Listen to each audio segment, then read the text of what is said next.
Everyone, इस video में बात कर लेते हैं फिनोलेक्स केबल्स लिमिटेड की। तो बहुत अच्छा स्टॉक चल रहा था ये और अच्छे रिटर्न्स निकाल के दे रहा था, बट आज स्टॉक के नतीजे आ गए हैं और यही वजह है कि स्टॉक फॉल होते हुए दिख रहा है।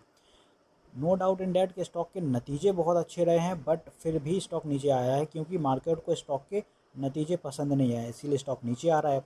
और ऐसा नहीं है कि कंपनी के नतीजे बेकार हैं, प्रॉफिटेबल रहे हैं, बट कहीं ना कहीं एस्टिमेट मिस हो जाता है या ईयर ऑन ईयर ड्रॉप हो रहा है, बट क्वार्टरली राइज है, इसीलिए स्टॉक में ये फॉल देखने को मिल रहा है। अब इसका भी चार्ट देख लेते हैं। चैनल को लाइक एंड सब्सक्राइब करना मत भूलिएगा। तो आप देख रहे होंगे रेंज बाउंड चार्ट है, और रेंज बाउंड चार्ट मैं पहले भी बता चुका हूँ बहुत अच्छे होते हैं। आप यहाँ कहीं बाय करिए, यहाँ सेल करिए, इजी रिटर्न बुक करिए, ज़्यादा कोई प्रेशर नहीं होता है आप पे भी। अभी भी स्टॉक में जिसने यहाँ पर अगर सेल ऑफ कर दिए हैं तो ये स्टॉक नीचे ही आने वाला है। फिलहाल ये आज सेलिंग प्रेशर दिखा है और स्टॉक फर्दर अगर ड्रॉप दिखा सकता है तो ये एक लेवल रहेगा 980 का, क्योंकि ये इसलिए बता रहा हूँ कि यहाँ तक स्टॉक सस्टेन कर सकता है, क्योंकि यहाँ से अगर स्टॉक रिवर्सल दे जाता है तो फिर वो कुछ ऐसी सी दिशा पकड़ के फिर से ऊपर जाएगा। बट अगर नहीं होता है तो फिर आपको ये लेवल भी देखने को मिलेगा स्टॉक का। इस लेवल तक स्टॉक ईजिली आ सकता है और 881 के टारगेट्स भी आपको दिखा सकता है, क्योंकि यहाँ तक स्टॉक एक करेक्शन ले लेगा और फिर अपनी आगे की दिशा निर्धारित करेगा। दिशा निर्धारित ज़रूर करेगा क्योंकि स्टॉक के फाइनेंशियल्स अच्छे हैं। और आप देखोगे, एक चीज़ नोटिस करोगे तो स्टॉक बहुत अच्छे बुलिश मोमेंटम पे चल रहा है। लास्ट जून से अगर आप इसके देखो तो स्टॉक ने ऑलमोस्ट 215% की रिटर्न निकाल के दे दिए, 216% के रिटर्न है। और एक साल से 1.5 साल में, 1.5 साल भी नहीं, 1.25 साल हुआ है और स्टॉक ने 200% के ऊपर के रिटर्न निकाल दिए हैं। तो ऐसे स्टॉक आपकी वॉच लिस्ट में ज़रूर होने चाहिए क्योंकि इनका पोटेंशियल बहुत हाई है। आप देखोगे स्टॉक के नतीजे आते हैं और फिर थोड़ा बहुत कंसोलिडेशन करके स्टॉक बुलिश मोमेंटम पकड़ लेता है। यहाँ भी वही होते हुए चल रहा है।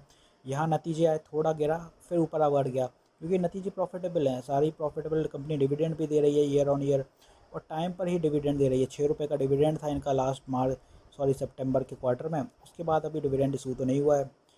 तो यहाँ से आप देखोगे बुलिश रन में चल रही है और कंपनी अच्छी चल रही है, कोई एजन उसमें कमी नहीं है। तो जब तक ये बुल रन है तब तक इसका फ़ायदा उठा सकते हैं। जब ये एक मोमेंटम इसका बियरिश होने लगे तब फिर आप कोई और स्टॉक देखिएगा। तो उस हिसाब से ये स्टॉक आपकी वॉच लिस्ट में ज़रूर होना चाहिए, क्योंकि ये स्टॉक ऐसे ही चलता है, जब चलेगा तो अच्छा चलेगा वरना नहीं चलेगा।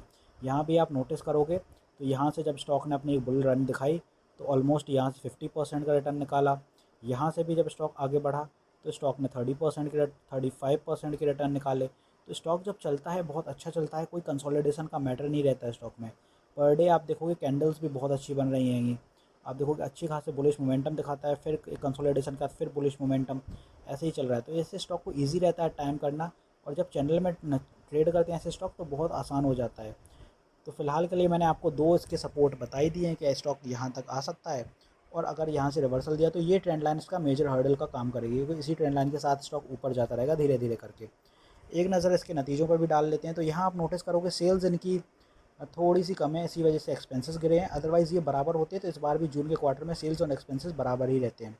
ऑपरेटिंग प्रॉफिट इनका लास्ट वाला टाइम बराबर रहा 146 CR का। इसके बाद इंटरेस्ट कंपनी का जीरो है, तो डेट फ्री कंपनी है ऑलमोस्ट कंपनी। इसका नेट प्रॉफिट पे अगर आप बात करें तो 160 का रहा है, लास्ट टाइम से थोड़ा कम है, इसीलिए मार्केट को पसंद नहीं आया नतीजे। अदरवाइज प्रॉफिटेबल कंपनी और कुछ टाइम को कंसोलिडेशन के बाद ऊपर बुलिश मोमेंटम ज़रूर दिखाएगी। तो होपफुली सारी चीज़ें क्लियर हो गई होंगी। मिलते हैं नेक्स्ट वीडियो में। This is me Shubham Yadav, signing off.